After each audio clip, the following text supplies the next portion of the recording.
Hi everyone. Today we are going to discuss a very important topic of Indian Contract Act, which is Contract of Indemnity. ये Contract of Indemnity covered under section मतलब इसको define किया गया है section 124 में. Section 124 of the Indian contract act में ये defined है.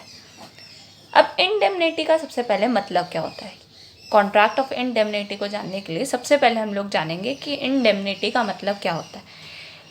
हम लोग ऐसा सुनते हैं कि एक इंसान बोला कि अगर तुम मेरे बदले ये काम करोगे और अगर उसके कारण तुमको कुछ लॉस हुआ तो हम तुमको इंडेमनीफाई करेंगे. इंडेमनीफाई मतलब सिक्योरिटी अगेंस्ट लॉस. क्या मतलब इसका? सिक्योरिटी अगेंस्ट लॉस, कि अगर लॉस होगा तो उसको हम सिक्योर करते हैं, मतलब अगर लॉस होगा तो उसको हम कवर अप करेंगे. इसका और भी मतलब हो सकता है लॉस को सही करना, to make good the loss. और फिर ये भी कहा जा सकता है कि कंपनशेट करना, लॉस को कंपनशेट करना, टू कंपनशेट द लॉस. तो बेसिकली कॉन्ट्रैक्ट ऑफ इंडेमनिटी का ये मतलब होता है कि यहाँ पर एक पार्टी जो है टू कंपनशेट, यहाँ पर एक पार्टी दूसरे पार्टी को प्रॉमिस करता है कि अगर तुमको कोई लॉस होगा तो हम उसको कंपनशेट करेंगे. मतलब वो बियर करेगा, जो प्रॉमिस कर रहा है वो बियर करेगा. क्या कॉन्ट्रैक्ट ऑफ इंडेमनिटी क्या होता है? इसमें one party promises the other party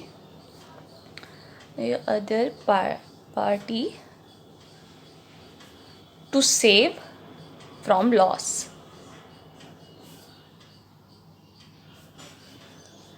कि वो सेव करेगा फ्रॉम लॉस, लॉस से उसको सेव करेगा. एक पार्टी दूसरे पार्टी को प्रॉमिस करता है कि हम तुमको लॉस से सेव करेंगे, जो कि या तो किसके कारण हुआ हो, कंडक्ट ऑफ प्रॉमिसर, मतलब जो प्रॉमिस कर रहा है उसके कारण हुआ हो, या फिर किसी अदर पर्सन के कारण हुआ हो. Conduct of any other person.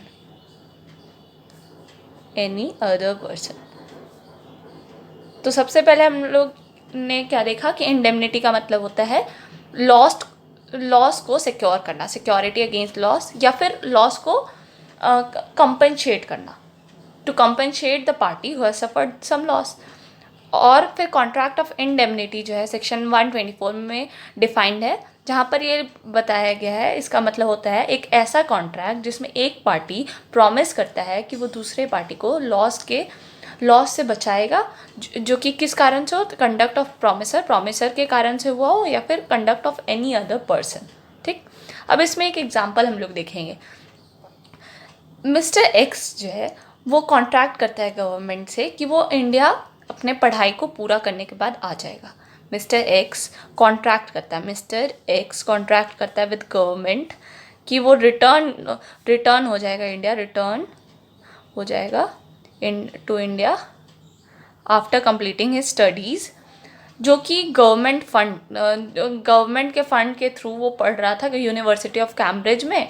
और वो फिर ये कॉन्ट्रैक्ट किया कि जैसे ही मेरा पढ़ाई ख़त्म होगा हम गवर्नमेंट के लिए 5 साल के लिए हम काम करेंगे और मतलब इंडिया में वापस आ जाएंगे और 5 साल के लिए काम करेंगे.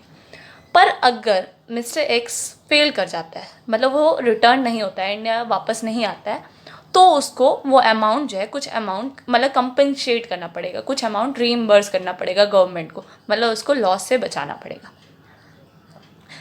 फिर दूसरा एग्जांपल में ए जो है कॉन्ट्रैक्ट किया बी के साथ कि तुमको हम इंडेमनीफाई करेंगे. मतलब ए बोला बी से कि हम तुमको इंडेमनीफाई करेंगे अगेंस्ट द कॉन्सिक्वेंसेस. मतलब अगर मान लेते हैं सी जो है लेंड किया है बी को, लेंड किया है 5,000 रुपया दिया है. तो ए बोलता है कि हम तुमको इंडेमनीफाई करेंगे, मतलब सेव करेंगे फ्रॉम द लॉस, अगर सी तुम्हारे अगेंस्ट कोई प्रोसीडिंग करेगा, कुछ भी तुम्हारे अगेंस्ट प्रोसीडिंग होगा तो हम तुमको बचाएंगे. अगर बी फेल कर जाता है, जब बी को बोला जाता है कि 5,000 रुपया वापस लौटाए सी को, पर वो फेल कर जाता है, लौटा नहीं पाता है, तो सी जो है अपना अमाउंट रिकवर कर सकता है ए से। ये था हमारा कॉन्ट्रैक्ट ऑफ इंडेमनिटी। अब इसमें दो पार्टीज इन्वॉल्व होते हैं। सबसे पहला प्रॉमिसर, दो पार्टीज ऑफ कॉन्ट्रैक्ट। कौन कौन पार्टीज ऑफ कॉन्ट्रैक्ट?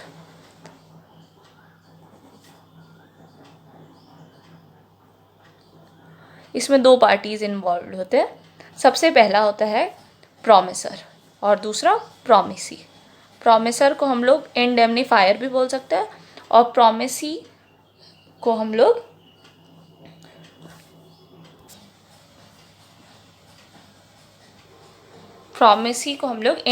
इसको इंडेमनीफायर भी बोल सकते हैं और प्रॉमिसी को इंडेमनिटी होल्डर या इंडेमनीफाइड भी बोल सकते हैं। तो दो पार्टीज ऑफ कॉन्ट्रैक्ट होते हैं। सबसे पहला प्रॉमिसर, वो जो प्रॉमिस करता है कि वो इंडेमनीफाई करेगा या सेव करेगा दूसरे को लॉस से वो बचाएगा। जो प्रॉमिस करता है कि हम दूसरे को लॉस से बचाएंगे। और प्रॉमिसी हो गया the party who is promised to be saved against loss. जिसको प्रॉमिस किया गया है कि हम तुमको लॉस से बचाएंगे, जिसको प्रॉमिस किया गया है ये, और जो प्रॉमिस कर रहा है वो प्रॉमिसर। इसको और क्या कहा जा सकता है? तो इंडेमनीफायर भी कहा जा सकता है और इसको इंडेमनीफाइड भी कहा जा सकता है, फाइड या फिर इंडेमनिटी होल्डर। तो ये हो गया हमारा कॉन्ट्रैक्ट ऑफ इंडेमनिटी।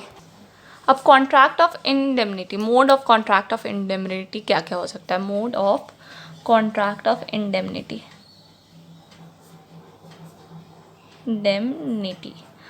अब ये दोनों हम लोग जैसे कि पहले भी पढ़ चुके हैं कि दो मोड ऑफ कॉन्ट्रैक्ट में हम लोग पढ़ चुके हैं कि एक्सप्रेस्ड भी हो सकता है, इम्प्लाइड भी हो सकता है। तो कॉन्ट्रैक्ट ऑफ इंडेमनिटी भी जो है वो एक्सप्रेस्ड भी हो सकता है और इम्प्लाइड भी हो सकता है।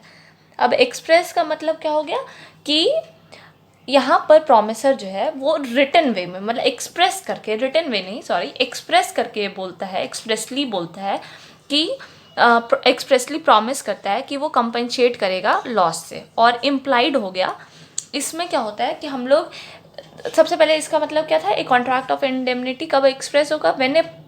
कब कहा जाएगा कि वो एक्सप्रेस्ड है? When a person expressly promises to compensate the other from loss. और इम्प्लाइड कब होगा? जब किसी पार्टीज के कंडक्ट से ये पता चले कि मान लिए ए जो है बी के बार बार, जब वो पेनल्टी उसका कुछ बात के लिए लग रहा था तो बार बार पे कर रहा था, तो अगले बार मान लिए एक बार पेनल्टी लगा 5000 का तो वो पे किया, फिर दूसरे बार पेनल्टी लगा तो फिर वो पे किया। बट ऐसा कोई मतलब एक्सप्रेसली प्रोवाइडेड नहीं है, वो कर रहा है। तीसरे बार भी किया तो भी ए पे किया। अब मान लिए चौथे बार अगर पेनल्टी लगा तो ये इनके हरकत से पता चल रहा है कि एक कॉन्ट्रैक्ट है इन दोनों के बीच में कि अगर बी कोई फॉल्ट करेगा तो उसको इंडेमनीफाई कौन करेगा? ए। इसका मतलब यहाँ पर हम लोग कंडक्ट ऑफ पार्टीज़ के कंडक्ट से ये कह सकते हैं कि ए जो है इंडेमनीफाई कर रहा है बी को, या फिर जो भी सर्कमस्टांसेस है उस बेसिस पे कहा जा सकता है कि ए जो है इंडेमनीफाई कर रहा है बी को। अब इस कॉन्ट्रैक्ट ऑफ इंडेमनिटी के लिए सारा जो भी एक वैलिड कॉन्ट्रैक्ट का जो भी एसेंशियल एलिमेंट्स होता है वो सारा कॉन्ट्रैक्ट ऑफ इंडेमनिटी पे अप्लाई होता है। क्या क्या एसेंशियल एलिमेंट्स होता है? तो ऑफर एंड एक्सेप्टेंस हो गया। ऑफर होना ज़रूरी है, ऑफर एंड एक्सेप्टेंस। उसके बाद फिर intention to create legal obligation होना चाहिए, इंटेंशन होना चाहिए, intention to create legal obligation. उसके बाद फिर कंसीडरेशन होना बहुत ज़रूरी है। विदाउट कंसीडरेशन माना जाएगा कि ये कॉन्ट्रैक्ट वॉइड है। उसके बाद कॉम्पिटेंसी टू कॉन्ट्रैक्ट होना चाहिए, कॉम्पिटेंट होना चाहिए कॉन्ट्रैक्ट के लिए। मतलब ये जो भी बेसिकली जो भी ज़रूरी होता है कॉन्ट्रैक्ट के लिए, वैलिड कॉन्ट्रैक्ट के लिए, वो इसके लिए भी ज़रूरी है। कॉन्ट्रैक्ट ऑफ इंडेमनिटी के लिए भी ज़रूरी होता है। फिर फ्री कंसेंट होना चाहिए। विदाउट फ्री कंसेंट, अगर फ्री कंसेंट नहीं रहा तो फिर ये कॉन्ट्रैक्ट वैलिड नहीं रहेगा। उसके बाद फिर लॉफुल ऑब्जेक्ट होना चाहिए और भी बहुत सारा, जैसे कि not expressly declare to be void, मतलब expressly declare to be void नहीं होना चाहिए। जैसे कि एक एग्रीमेंट हुआ कि इन रिस्ट्रेंट ऑफ ट्रेड और मैरिज, तो ये वॉइड हो जाएगा, तो एक्सप्रेसली डिक्लेयर्ड नहीं होना चाहिए वॉइड के लिए। उसके बाद टर्म्स ऑफ एग्रीमेंट वेग या अनसर्टेन नहीं होना चाहिए। फिर कैपेबल ऑफ परफॉर्मेंस होना चाहिए, लीगल फॉर्मेलिटीज़ होना चाहिए। तो अगर हम लोग वैलिड कॉन्ट्रैक्ट के एसेंशियल एलिमेंट्स को जानते हैं तो इसमें हम लोग को कुछ नहीं करना है, बस ये ऐसे ही दिया हुआ है कि जो नॉर्मली जो कॉन्ट्रैक्ट के लिए सारा एसेंशियल एलिमेंट्स होता है वो कॉन्ट्रैक्ट ऑफ इंडेमनिटी के लिए भी होता है। तो ये था हमारा कॉन्ट्रैक्ट ऑफ इंडेमनिटी के में हम लोग mode of contract of indemnity देखे, देन हम लोग डिस्कस किए कि what are the essential elements of a valid contract. Now we will see rights of indemnity holder when sued. ये हमारा दिया गया है सेक्शन 125 में, ये कवर्ड है सेक्शन 125 में, rights of indemnity holder when sued. अगर इंडेमनिटी होल्डर अपने लाइबिलिटी को पूरा नहीं कर पा रहा है तो वो अपना अमाउंट जो है रिकवर कर सकता है अपने प्रॉमिसर से। अब इसका कुछ राइट्स है। सबसे पहला कि ये all the damages which he may be compare to pay in the shoots, जो भी वो उसको कहा जा रहा है शूट में पे करने के लिए, वो सारा डैमेजेस वो अपने प्रॉमिसर से रिकवर कर सकता है। फिर ऑल द कॉस्ट विच जिसको वो which he may have been compelled to pay in bringing और डिफेंडिंग शूट। और तीसरा all the sum which he may have paid under the terms of any compromise of the suit. अब ये तीनों rights जो है वो एग्जॉस्टिव नहीं है, इसके अलावा और भी कुछ राइट्स होते हैं इंडेमनिटी होल्डर के। इंडेमनिटी होल्डर का अगर इंडेमनिटी होल्डर अगर कोई लाइबिलिटी इनकर करता है और वो लाइबिलिटी एब्सोल्यूट हो जाता है, मतलब वो लाइबिलिटी इनकर हो रहा होता है रियली में, तो जो है इंडेमनीफायर उसको बचाएगा, उस लाइबिलिटी से बचाएगा और उसको पे ऑफ करेगा। मतलब जैसी ही लाइबिलिटी इनकर होगा वैसी ही वो इंडेमनीफायर, अगर वो पे नहीं कर पा रहा है तो इंडेमनीफायर मतलब प्रॉमिसर उसको सेव करेगा फ्रॉम द लाइबिलिटी और उसको पे करेगा, उस लाइबिलिटी को पे करेगा। अब कुछ इंडेमनीफायर के भी कुछ राइट्स होते हैं, बट इंडियन कॉन्ट्रैक्ट एक्ट इसके बारे में साइलेंट है, मतलब इसके बारे में नहीं बोलता है। ये राइट्स जो है श्योरिटी के राइट से सिमिलर होता है। अब ये श्योरिटी के राइट्स के बारे में हम लोग नेक्स्ट वीडियो में डिस्कस करेंगे under the contract of guarantee. अब कब लाइबिलिटी कमेंस होगा, लाइबिलिटी कब कमेंस होगा, तो लाइबिलिटी का कमेंसमेंट कब होगा, time of liability commence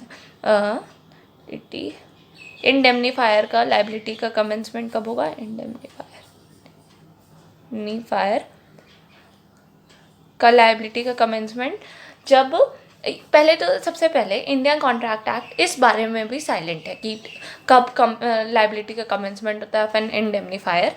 however कुछ जुडिशियल प्रोनाउंसमेंट्स हुए जिसमें ये कहा गया कि इंडेमनीफायर के लाइबिलिटी तब आएंगे जब liability of indemnity holder absolute हो जाएगा। जब इंडेमनिटी होल्डर मतलब प्रॉमिसी जिसको प्रॉमिस किया गया है उसका liability promisee's liability become absolute and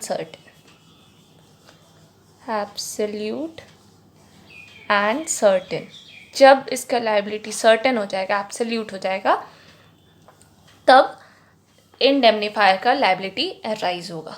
और अगर वो फेल कर गया तब अराइज होगा, ऐसे उसका नहीं अराइज होगा। तो बेसिकली ये सारे डिफिनेशन से हम लोग को ये पता चला कि इसमें लॉस होना ज़रूरी है। जब तक इंडेमनिटी होल्डर कोई लॉस नहीं सफ़र करेगा तब तक इंडेमनीफायर का लाइबिलिटी अराइज नहीं होगा। और लाइबिलिटी कब अराइज होगा, जब प्रॉमिसी का लाइबिलिटी एब्सोल्यूट और सर्टेन हो जाएगा।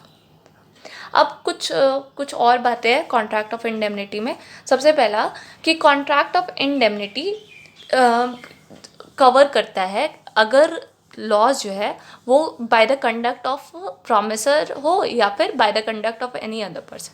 पर अगर किसी नेचुरल इवेंट या एक्ट ऑफ गॉड के कारण हो या फिर कोई accident not caused by any person, तो वो सब नहीं इंक्लूड होता है कॉन्ट्रैक्ट ऑफ इंडेमनिटी में, वो सब को कवर नहीं किया गया।